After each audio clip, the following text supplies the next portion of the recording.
अहं रुद्रेभिर्वसुभिश्च नाम्यः नादित्यैर्तुविश्वदेवैः अहं नित्यावरुणो भा विभर्म्यहमिन्द्राग्नि अहमस्मि लोभा। अहं रुद्रेभि वसुभि चरामि अहं आदित्ये उत विश्वदेवैः अहं मित्रा वरुणा उभा विभर्मि अहम इंद्राग्नि अहम अश्विना उभा। यहाँ पर पहला शब्द आया है अहम। अहम मतलब मैं, तो ये भी सर्वनाम हो गया। रुद्रे भी ये द्वितीय विभक्ति का बहुवचन है। रुद्र मतलब रुद्रों के साथ, रुद्र धातु आती है रुद्र रुदनशील रुलाने वाले, इसके लिए वसु भी है, ये वसु धातु से है बहुवचन द्वितीय विभक्ति।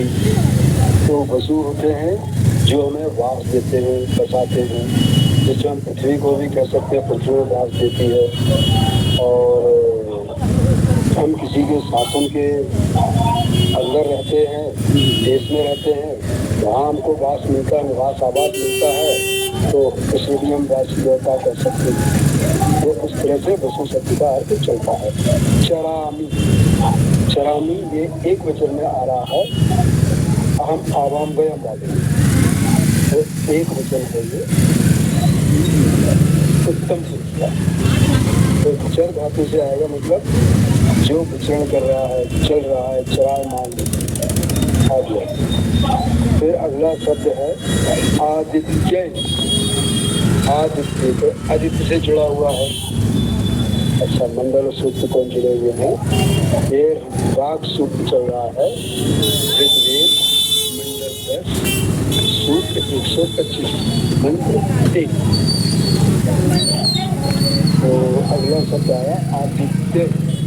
आदित्य मतलब आदित्य, आदित्य गण, दाता, प्रकाशमानों के साथ।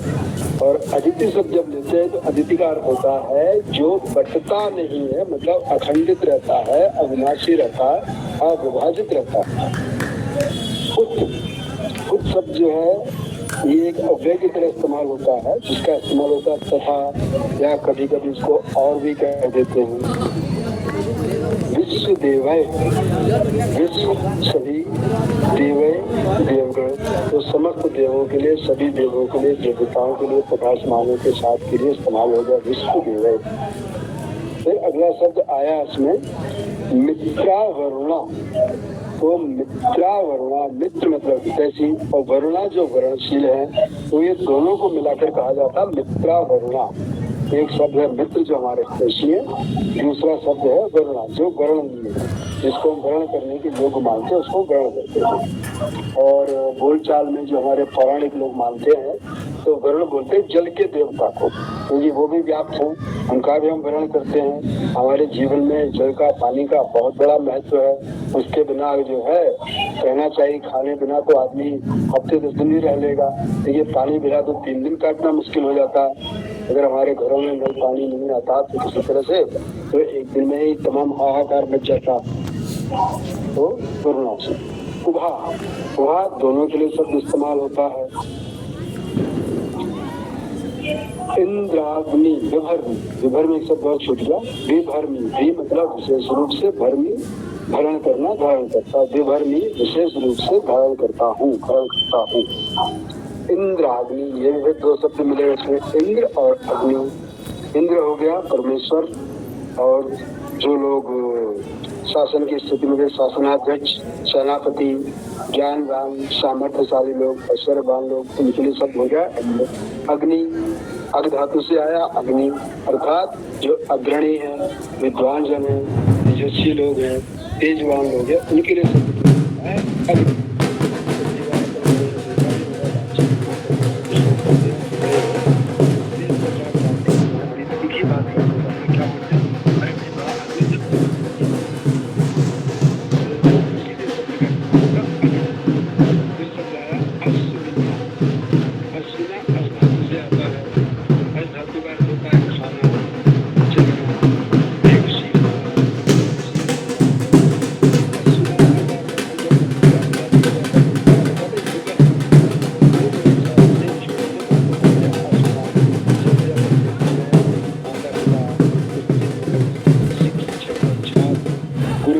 शिष्य, मंत्री और राजा, मंत्री और सेनापति, राजा और सेनापति, इस तरह से जोड़ियां बनी हैं। उस जोड़ी के लिए कहा जाता है असुना। अंतिम शब्द फिर इसमें उभा है, उभा वही हो गया दोनों। अब इसका हम अर्थ करते हैं। हम रुद्रे चरामी, मैं रुद्रों के लिए, राजगाताओं के लिए विचरण करता हूँ। हम आदित्य उत विश्वदेव, मैं आदित्य गणों और समस्त देवों के लिए भी, आगे नहीं कहा तो स्तुति कर सकते, नमन कर रहा हूँ, उनका स्तुति वंदना करता हूँ। हम उसका मैं मित्र और वरुण दोनों को भी विशेष रूप से धारण करता हूँ। हम इंद्राग्नि अश्विना उभा, मैं इंद्र और अग्नि और मैं अश्विना युगल दोनों के लिए भी धारण करते हुए उन सभी को नमस्कार करता हूँ, धारण करता हूँ, ये भी कर सकते हैं। अब देखते हैं इसका मंत्र का भावार्थ क्या है। ये अपने शब्दार्थ करने का प्रयास किया। भावार्थ ऐसा है, परमात्मा के साथ भावनात्मक तादात्म्य अनुभव करते हुए साधक को अनुभव होता है कि मैं विविधताओं के साथ एकाकार हो गया। वह कहता है कि मैं दूसरों के साथ तथा विष्णु अर्थात निवासियों वासदाताओं के साथ विचरण कर रहा हूँ। मैं आदित्यों अर्थात समन्तात दाताओं प्रकाशमानों के साथ तथा विश्वदेव अर्थात सभी देवों देवताओं प्रकाशमानों के साथ विचरण करता हूँ। मैं दोनों मित्र और वर्णीय को हरण धारण करता हूँ। मैं इंद्र और अग्नि अर्थात क्रम ऐश्वर्यवान और अग्रणित प्रगतिशील को तथा मैं दोनों दीर्घगति युक्त व्यापकों को भरण धारण करता हूँ। ये इसका भावार्थ है। अभी देखते हैं कि हमारे व्याकरणाचार्य गंगा साहिब जी इस पर अपना क्या अर्थ निकालते हैं। इसमें इस तरह से कहते हैं, वाणी देवी कहती हैं, मैं रुद्रों वसुओं आदित्यों एवं सभी देवों के साथ रहते हुए विचरण करती हूँ। मैं मित्र वरुण अग्नि एवं दोनों अश्विनी कुमारों को धारण कर सकती हूँ। मेरा आश्रय ग्रहण करते हैं अर्थात इसका ये भी अध्ययन कर सकता है। तो इस प्रकार से उन्होंने आगे इसको जो दिया है कि वाणी देवी कहते हैं, क्योंकि इसका देवता कौन है? वाणी है, इसलिए उस तरह से लेकर के चल रहे हैं। वाक सुख। धन्यवाद।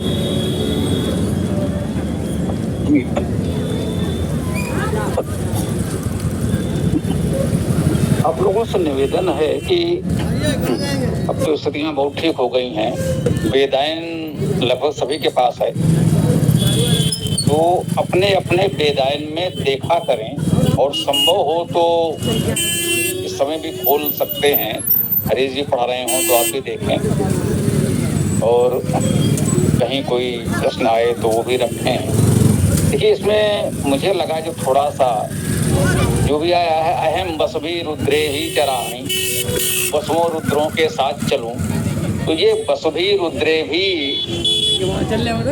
तृतीया विभक्त करण कारक बहुवचन में है, तो उनके साथ उनके द्वारा जैसा अर्थ आएगा के लिए नहीं आएगा। हरीश जी ने संभवतः के लिए बोला था शब्दार्थ करते समय, भावार्थ में तो उसके पश्चात ठीक पढ़ा तो पूरा लिखा हुआ है, पढ़ा दिया, ठीक है। तो इसका काव्यानुवाद भी देखिएगा तो उसमें भी ऐसा ही है, मैं वसुओं रुद्रों के साथ चलूं।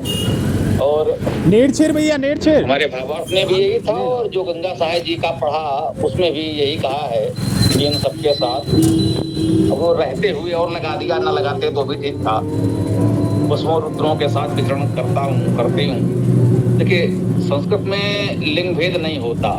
चरामी का अर्थ है चलता हूँ, विचरण करता हूँ या विचरण करती हूँ, ऐसा भी कहें तो भी कोई अंतर नहीं है। क्रिया संस्कृत में एक समान रहेगी, संस्कृति क्रियाओं में ऐसा कोई लिंग भेद नहीं होता। पठत पढ़ता है, पढ़ती है, वो एक ही रहेगा। तो विचरण करता हूँ, विचरण करती हूँ। और रुद्रे भी बसु भी, ये तृतीया का था, तो इनके साथ विचरण करता हूँ। रुद्रों बसुओं के साथ विचरण करता हूँ, यही अर्थ सबने लिया है। एक उदाहरण के लिए बताया कि इस तरह की छोटी छोटी चीजें भी हम लोग ध्यान देंगे तो और भी सही अर्थ इसका हो पाएगा। इसे उनका वाग देवी कहती है। तो ये मान कर चलें कि इतना तो नम्रता से कहना चाहूंगा कि हमसे पहले जितने लोगों ने भाष्य किया है, इतना तो थोड़ा बहुत आपको मिलेगा ही। जो कहें कि इतने को हम मिलावट ना भी कहें तो चलेगा, क्योंकि इससे अधिक शुद्ध की अपेक्षा हम उनसे करते ही नहीं है, क्योंकि वो परंपरा ऐसी चली आ रही है। क्या करें, तो काजर की कोठरी में कितने लोगों ने भाष्य किया है, उस सब में इतना तो मिल ही जाएगा। तो किसी ने कुछ थोड़ा बहुत। इससे मूल मंत्र के अर्थ भाव पर कोई बहुत बड़ा अंतर नहीं पड़ा। हाँ, वाद देवी और ये देवता व देवी देवता जो अलग अलग करके उन्होंने प्रस्तुत करने का प्रयास किया। अब ये उनकी मन की भावना है, जो बहुदेववाद लोगों के मन में भर गया है, तो वेद पढ़ते समय भी उनको वो ऐसा दिखने लगता है। अच्छा हुआ विश्वदेव उन्होंने सभी देवों कहा, अन्यथा तो कुछ लोग ऐसा भी कहने लगते हैं जैसे विश्वदेव नाम का कोई अलग उनका देव है। तो अच्छा है उन्होंने इतना अनर्थ तो नहीं किया, अर्थ ठीक किया मैं कहूंगा। जो शब्द सा अर्थ किया गंगा साहब जी ने जो लिखा है, वो चाहे शरण के अनुसार लिखा है या जैसे भी, वो ठीक ही किया गया है। वास्तव में इसका भाव विद्वानों ने इसी प्रकार से किया है कि साधक अपनी साधना में जो कहें ईश्वर के साथ एकाकार हो जाता है, और वो फिर वो अनुभव कर रहा है कि जो भी दिव्य शक्तियां हैं सब मेरे साथ हैं, मैं इनके साथ विचरण कर रहा हूँ, मैं इन सबको धारण कर रहा हूँ, विभर में मैं इनका भरण कर रहा हूँ। वो उस दिव्य चेतना से एकाकार हो करके कह रहा है। अब यहाँ पर वो जो कह रहे हैं कि नहीं वेद ईश्वर की रचना है, ईश्वर कह रहा है, ठीक है, वो भी कह सकते हैं, लेकिन एक भावात्मक अनुभूति अधिकांश लोगों ने इसी रूप में देखी है, और वो मुझे भी अच्छा लगता है, वैसे ही कह सकता हूँ।